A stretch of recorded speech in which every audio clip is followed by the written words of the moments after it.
계시록 별는거 13번째 시간입니다.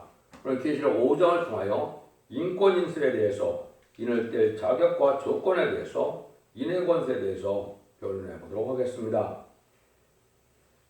이후에 마땅히 될 일을 보여주시고 주님께서는 4장에서 하늘 보좌 앞에 있는 광경을 보여줘서 이제는 마땅히 될 일이 진행될 것을 보여주었죠. 모든 일이 진행된 데에서는 5장에서는 인을 뗄 자격과 조건은 주님밖에 없다는 사실을 보여주겠습니다. 천청천하에 천상천하의 모든 일들을 주님의 주권 아래 다 움직여야 된다는 사실을 또 진행된다는 사실을 알 수 있게 하신 건데요. 주님만이 사망의 권세를 이기고 마귀의 권세를 이겼기 때문에 신성과 인성을 가진 주님만이 인을 뗄 조건과 자격을 갖춰서 하늘의 구원의 성의를 이 땅에 이뤄간다 이 말입니다.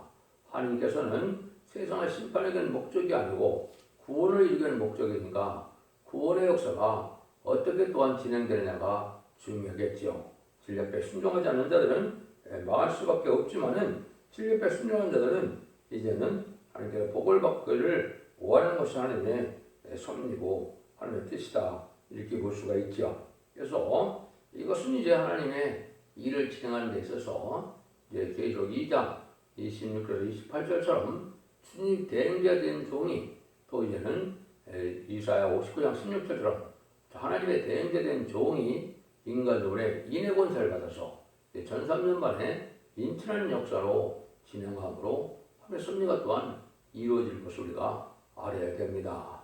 그래서 주님의 일이나 하나님의 일이나 하나님의 일은 성령을 받아야 되는데 이제는 지금까지 만민에게 베푼 성령은 우리 주님만이 그 성령을 보내줄 수 있는 것이죠. 주님의 십자가의 버려온을 믿은 자들이 이제는 주의 성령을 받아서 만민에게 준 성령으로 이제는 하나님의 백성된 자격을 이루게 하시고 인간 동물에는 하나님의 종을 일으키는데 인마진 10만 4천 명에만 하나님께 인정받아서 인을 쓰다 받게 되는 7명의 역사를 받아서 완전 역사를 받음으로 변화성전을 종들이 되고 그 종들이 세상을 심판하고 이제는 해당전에 국회에서 하나님의 뜻을 이루는 것이 하나님의 섭리다 이 말입니다. 그런 일들을 이제 다시의 사명으로 변론 권세의 역사로 진리의 심판의 달들의 역사로 온 세상에 알고가 촉진을 가르는 전선면의 역사가 진행되므로 하나님의 섭리가 이루어진다는 사실을 말씀하는데요. 그 모든 것이 합법적이고 또 하나님 앞에 합당해야만 된다는 사실을 우리가 말씀을 통해서 알 수가 있는 겁니다. 그러면 1절을 먼저 보겠습니다. 내가 음에 보좌에 앉으신 이의 오른손에 책이 있으니 안팎으로 썼고 일곱이로 봉하였더라. 하나님께서 이제 이 땅에 마땅히 될 일을 통해서 심판의 역사와 구원의 역사가 진행되는 데는 완전한 책이 있다 이 말입니다. 완전한 책이 안팎으로 썼다 이렇게 얘기했는데 안팎으로 썼다는 것은 모든 하나님의 하실 일을 빠짐없이 기록했다는 뜻인데 그걸 정확히 말씀하신 것이 이제 이사야 34장 16절이 되죠. 너희는 여호와의 책을 자세히 읽어보라. 이것들이 하나도 빠진 것이 없고 하나도 끝짝이 없는 것이 없으리니 이는 여호와의 입이 이를 명하셨고 대신 이것들을 모으셨습니다. 여호와께서 그것들을 제 입을 뽑으시며 신수로 줄을 띄어 그 땅을 그들에게 나눠주셨으니 그것들이 영영이 차지하며 대대로 거기 거하리라. 하나님의 짝을 잘 맞춰서 말씀을 잘 변론한 자들이 새 시대의 축복을 누리게 될 것을 말씀하셨다. 이렇게 보시는 글인데요. 그래서 이것을 안팎으로 썼는데 7번이로 봉했다 그랬죠. 그래서 이것은 하나님의 절대적인 주권을 말씀하신 거고 하나님의 절대적인 주권을 인간이 침범할 수는 없기 때문에 이 주권을 주님만이 받아 행할 수 있다는 조건과 자격이 무엇이냐 이거를 설명하시기를 원하는 것입니다. 2절에서 5절입니다. 또 봄에 힘 있는 천사가 큰 음성으로 이 책을 누가 책을 펴며 거기를 떼기에 합당하냐 하니 하늘 위에나 땅 위에나 땅 아래에 능히 책을 펴거나 보거나 할 리가 없더라. 이 책을 펴거나 보거나 하기에 합당한 자가 보이지 않기로 내가 크게 울었더니 장로 중에 하나가 내게 말하되 울지 말라. 유대 지파에 싸자 다윗의 뿌리가 이겼으니 이 책과 이 7인을 떼시리라 하더라. 힘있는 천사가 나타났죠. 이게 이제 가브리엘 천사를 얘기했죠. 가브리엘 천사가 여기에 이제 하나님의 인으로 봉행해서 이걸 뗄 적 없어서 사도왕이 울었다고 했죠. 무슨 말은 뭡니까? 이 일들이 진행돼야만 인간을 구원을 받아서 구원의 섭리를 이루어야 되는데 구원할 자가 없으니까 모르는 것입니다. 그런데 바로 유대 깃발의 사자인 예수님만이 이걸 할 수 있다는 사실을 여기 알려주고 있는 것이죠. 그것이 이제 아주 중요한데 죄로 말미암아 죽은 인생을 삶의 권세로 또 죄의 문제를 다 해결할 수 있는 예수님이 바로 그걸 하고 할 수 있다. 이걸 말씀하시죠. 여기서도 이제 다윗의 뿌리는 말 썼는데 22장 계속 20장 16절에도 보면 예수님이 친히 본인을 나는 다윗의 자손이요 뿌리요 광명한 새벽벌이라 이렇게 말씀했죠. 그는 나는 신성과 인성을 가진 분이고 천상천의 만왕의 왕이라는 사실을 공표한 것이거든요. 그 자격이 있어야만 하나님은 이 뜻을 행할 수 있다. 왜냐하면 이 구원의 섭리를 이루려면 공동 마귀 권세를 이겨야 되는데 마귀 권세를 이길 수 있는 분은 주님밖에 없다는 것이죠. 그래서 이제 하나님께서 어떠한 조건과 자격이 있어야 되느냐 이걸 우리가 이제 이 말씀을 통해서 알게 되는 것이죠. 이럴 때 자격은 첫 번째 여기서 말씀한 것처럼 다윗의 뿌리가 된 그런 분이다. 다윗의 뿌리는 신성을 얘기한 거죠. 그래서 신성과 인성을 가져야만 하나님 일을 할 수가 있고 또 하나님께서 그를 통해서만 이제는 마귀를 이길 수 있는 권세가 있는 것이죠. 신성만 없어도 안 되고 또 그 인성만 없어도 안 되죠. 인성, 신성이 다 있어야 화목제물의 자격이 되고 또 구세주의 자격이 되고 이길 조건이 된다 이 말입니다. 그래서 주님이 바로 신성을 가진 분이라는 것을 여기 강조를 했고요. 두 번째는 어떤 분이냐? 예수님이 지금 어디가 뺏어 있느냐? 예수님께서는 하나님과 인간 사이에 중보중 역할을 했는데 여기서는 이제 네 생물과 20세상 중간에 예수님이 섰다 그랬죠. 이것은 바로 뭐냐? 예수님의 중보적인 역할을 할 분이라는 것을 우리가 말씀한 것이다 이 말입니다. 그래서 이거는 승리의 꼴을 하시고 이제는 남은 것을 이긴 예수님만이 하나님과 인간 사이에 중보적인 사명을 할 수 있다 이 말입니다. 그것을 두 번째 설명한 것이고요. 세 번째는 바로 뭐냐? 6절에 보면 온 땅에 보내심을 받은 7명이라고 했죠. 이것은 하나님의 일을 하는 것은 이제 온 세계 인력에 성령을 보내서 역사할 수 있어야 된다 이 말입니다. 성령을 보내지 못한다면 하나님의 일을 할 수가 없지요.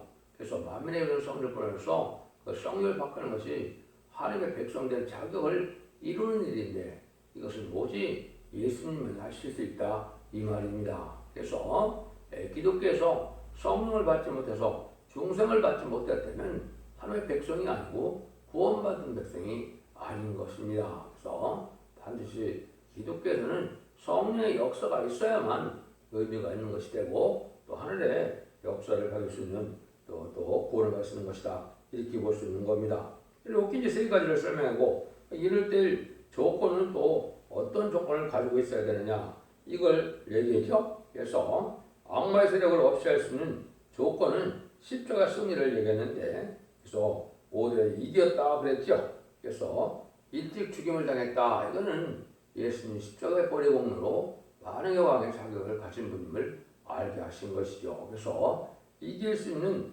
자가 되어야 되는데 이거는 십자가의 승리에서 부활 승천하신 예수님만이 삶의 것을 이긴 분이니까 예수님만이 이럴 때 조건이 된다 이 말입니다.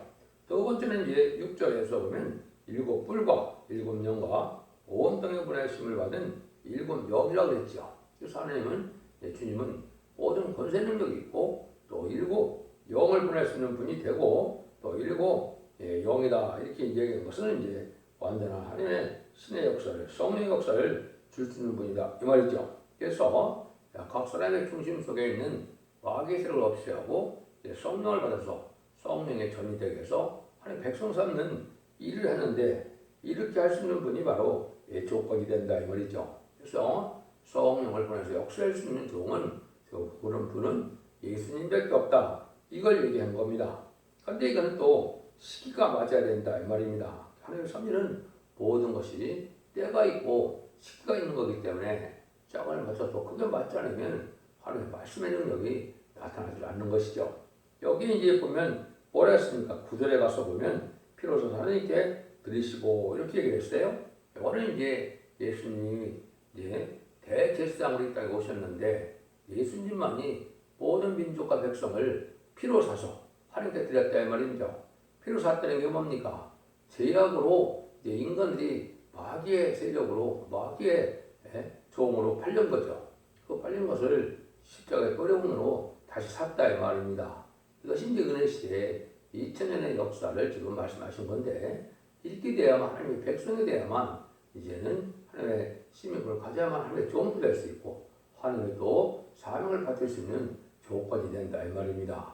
그래서 반드시 예수 믿고 충성받은 자들을 통해서 하나님이 이제 하실 일을 하게 된 것은 세상을 심판하고 세세를 이루는 마땅히 될 일이고 이것이 하나님의 본의 섭리를 이루었습니다.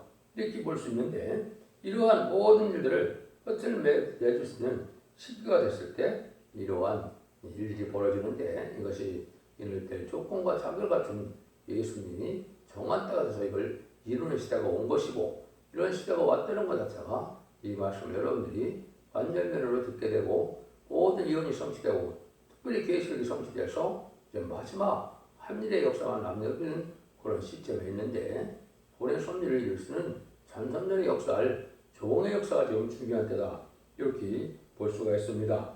그래서 이런 일들이 이제 이루어지는 것이 6절에 보면 내가 또 보니 보호자와 내 생물과 장로들 사이에 어린 양이 섰는데 일찍 죽음을 당한 것 같이 7뿔과 7눈이 있으니 이 눈은 온 땅에 보내심을 입은 하나님의 7영이더라.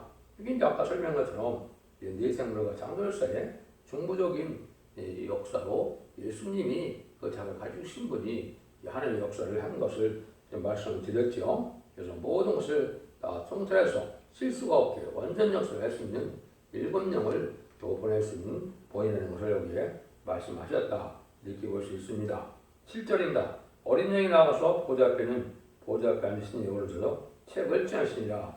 완전히 예수님이 이제 자기에 가서 책을 쥐었다는 것은 예수님만이 이런 모든 힘의 섭리를 다 이룰 수 있는 권세를 행할 수 있는 심판할 권리가 있다 이 말이죠. 예수님은 구원할 권리도 있고 심판할 권리도 있는 분이라 모든 일들을 구원해서 심판하여 사실 이루는 일은 예수님이다. 고난에 이루어진다. 이걸 우리에게 알려주는 일이다. 이렇게 알 수가 있죠. 그래서 요한복음 5장 21절에 보면 심판을 다 아들에게 맡기셨다. 이런 말을 썼거든요. 그 다음에 마태복음 28장 18절에서도 하늘과 땅의 모든 것들을 다 내게 주셨다. 이렇게 말씀을 했죠. 또 20장 이전에는 사망 것을 이겼다. 이렇게 말씀하셨죠. 그래서 사망 것을 이긴 그분이 미가엘 천사를 통하여 이 마귀를 무적행에 가두는 일로 해서 끝이 나는 일인데 이 일들은 하나님의 또 주님의 주권하야만 다 이룰 수 있다는 사실을 알려주는 겁니다. 8절에서 10절입니다. 책을 취하심에 네 생물들과 이스라엘 장로들이 어린 양 앞에 엎드려 각각 거문과 양이가 들어간 금제절을 가졌으니 이 양은 성도들의 기도라. 세례를 노래하여 가로되 책을 가지시고 인봉을 등에 합당하시도다. 일찍 죽음을 당하사 각 족속과 방언과 백성과 나라 가운데서 사람들을 필요하소 하나님께 드리시고 저희로 우리 하나님 앞에 나라와 세상을 삼으셨으니 제가 땅에서 왕을 하리로다 하더라. 이것이 이제 바로 성도들의 기도도 있어야 되고 또 새노래를 부른다는 말이 나오는데 이 새노래는 이제 여호와의 찬송을 뜻했는데요. 새로운 역사를 세상을 심판하고 그러나 세세를 거두는 노래를 뜻했는데 이것을 새노래라고 했는데 그건 새로 지었다는 뜻이 아니고 여호와께 여호와의 찬송을 말하는 것을 뜻했거든요. 그래서 계시록 15장에서도 보면 구원받은 머리가 모세의 노래와 어린 양의 노래를 부른다고 그랬는데 모세의 노래는 이제 구약 이스라엘 백성들도 구원을 받을 자들이 있음을 보여준 것이고 또 이제 영적 이스라엘 백성들이 예수님의 이제 어린 양의 노래를 부름으로 복받은 자를 얘기하는데 또 교회 선택할 사람들은 계시록 10장 1절처럼 새 노래를 부를 수 있다 이 말이죠. 승리의 결과로서 하나님의 섭리대로 이 땅에 심판하고 세시를 이루는 말세 사명자들이 승리자의 분을 이제 승리의 찬송하고 이제는 여호와의 찬송이다 이렇게 볼 수 있습니다. 이것은 반드시 또 우리가 불러서 기도 분량을 채워야 될 것을 보여주는 것이다. 그래서 여기에 보면 성들의 향이라는 말을 섞여 있죠. 이 향은 성대 기도들이다. 그래서 이것은 우리가 사명적인 기도로 쌓여서 순교자 기도 앞에서 그 응답으로 세상을 심판하는 권세를 받게 될 것을 얘기한 것이죠. 그런데 이제 아까도 말씀드린 것은 모든 나라의 박족속과 방언과 나라 가운데서 하나님 사람들의 피를 써서 하나님께 드리셨다. 이거는 2000년의 은혜 시대에 영혼권의 역사를 먼저 하시고 난 다음에 이 일을 하신다 이 말이거든요. 그러니까 은혜 시대 다음에 환란장의 시대에 이런 한국권세 운동을 하시고 또 계시록 시대에 계시록을 통해서 세상을 심판하고 세세를 이루는 때를 얘기한 것이고 그 다음에는 하느님 앞에서 나라와 제사장을 삼으셨다 그랬죠. 여기 이제 참 중요한 말씀입니다. 그래서 말세 사명자는 이제는 하나님의 일을 받아서 하나님의 종이 된다는 사실을 말씀을 하는 것인 건데 오늘 기록 7장 2절 3절 4절에 보면 하나님의 일을 가진 다른 천사가 우리가 우리 동족이 마이츠가지 땅이나 바다나 나무나 해야지 말라는 것은 바로 인마진 14만 4천 명이 하나님의 종이 되어서 세상을 심판하는 한 군데 삶을 감당할 수 있다는 뜻으로 나라와 제사장을 삼았다고 했는데 이제는 나라는 왕을 뜻했고 제사장은 바로 뭐냐 예수님을 보혈의 공로의 피로만이 하나님의 백성을 삼으셔서 천국에 갈 수 있는 것처럼 이제는 이 하나님의 종들을 통하여 새시대의 백성을 새시대에 인도할 수 있는 일을 하는 것이 바로 이것이 제사장의 사명을 감당하는 일이다 이 말입니다. 그것이 이사야 66장 20절 21절에 보면 모든 사람들을 새시대로 인도하고 그 사람들을 내가 레위인과 제사장으로 삼았다 그랬거든요. 레위와 제사장이 이제 육적 이스라엘 백성 때는 예표적인 사명, 예표적인 일을 했기 때문에 별 의미가 없고 여기서 레위와 제사장을 삼은 것은 인마진 14만 4천 명이 세세 인간을 사명을 하게 되면 세세 왕권의 축을 누릴 걸 보여준 것이다 이 말입니다.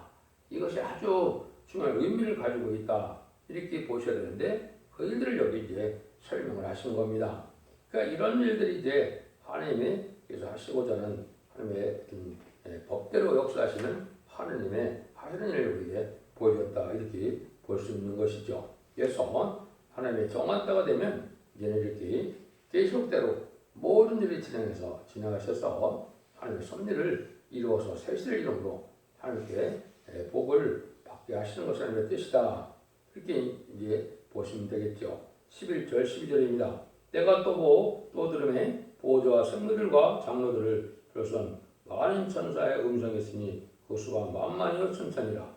그 음성 큰 음성으로 가되 중멸당하신 어린 양과 능력과 부와 지혜와 힘과 존귀와 영광과 찬송을 받으시기에 합당하도다 하더라.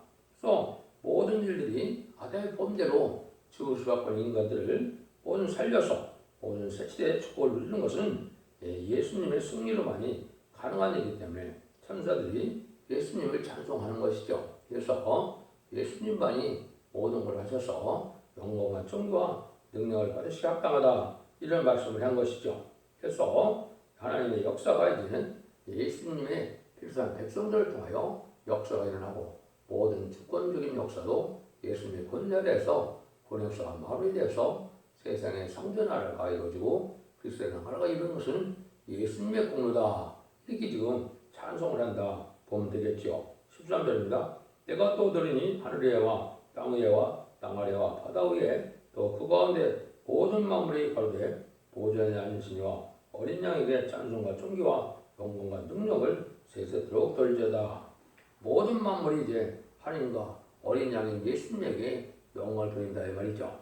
놀라운 역사 속에 하나님의 사랑의 섭리가 이 땅에 완전히 이루어지는 것은 하나님의 사랑과 주님의 사랑의 능력으로 되어진 일이기 때문에 하나님과 예수님이 바로 온 세상의 찬송을 받고 영광을 받으실 만한 그런 일이 된다 이 말이죠. 그래서 아담의 본대로 만물이 저주받아서 죽을 수밖에 없는 이런 세상을 완전한 또 천국의 세상으로 만드는 것은 하나님의 본의 섭리가 이제 법대로 이루어져서 다 이루어지니까 영광을 받으시기에 합당하다 이 말이죠. 그래서 이러한 모든 것들이 로마서 8장 19절에서 보면 피조물들이 고대하는 바 하나님의 아들들이 나타나는 것이다 그랬죠. 여기에 바로 뭐냐면 이제 인간의 본대로 모든 피조물들도 지금 재앙 속에 아주 어려움 속에 살고 있죠. 이런 고통 속에 사는 것들도 하나님의 아들이 나타난다. 이 말은 인간이 10만 4천 명의 그의 성도가 나타나야 마귀 권세를 다 멸하고 새 시대를 회복시키는 일을 하고 있기 때문에 그때를 기다린다 이 말입니다. 그래서 저주받은 세상이 완전 축복으로 회복된 세상이 에덴동으로 회복돼서 천년왕국을 이루는 시대인데 그 일들을 할 수 있는 분들은 할 수 있는 사람들은 예수님의 이제 권세로 하나님의 종들이 인마진 10만 4천 명에게 그 권세를 줘서 하시는 일이기 때문에 여기에도 그런 아들들을 나타나기를 기다린다 이렇게 얘기를 했습니다. 14절입니다.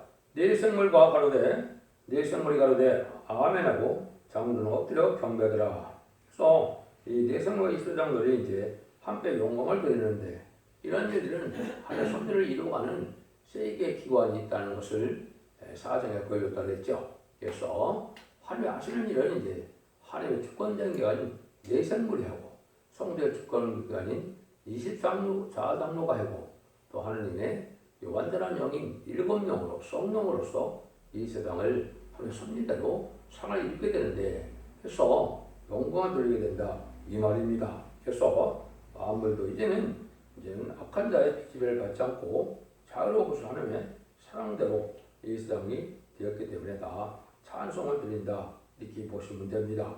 그래서 하나님의 섭리 자체가 이렇게 이제 모든 것이 합법적으로 하나님의 권세 아래서 주님 권세로 다 이루어진다 이 사실을 알아야 되는데 인간적으로 마지막 하늘의 역사도 학교에서 2장 23절에 인의 권세를 받되 나와야 그 권세를 행할 수 있고 그 권세를 받아야만 또 인치는 역사로 하나님의 사명자가 될 수 있다는 사실을 아셔야 되는데 이거는 신앙의 정통적인 신앙에서 정례손을 할 수가 있겠죠. 이 사명을 맡은 사명자가 바로 첫대교의 사자고 완전변론의 진리의 심판에 대한 비례된 종이 돼서 전삼년의 청량의 역사로 인거진 자를 일으키는 역사를 할 종을 뜻하는 겁니다. 여러분들도 진리를 잘 분별해서 완전변론의 역사로 죽지 않고 세시하고 죽지 않고 별성전하여 다섯 만대 축복을 누리는 복된 종들과 성도님이 다 되시기를 예수님으로 간절히 축원드립니다. 아멘.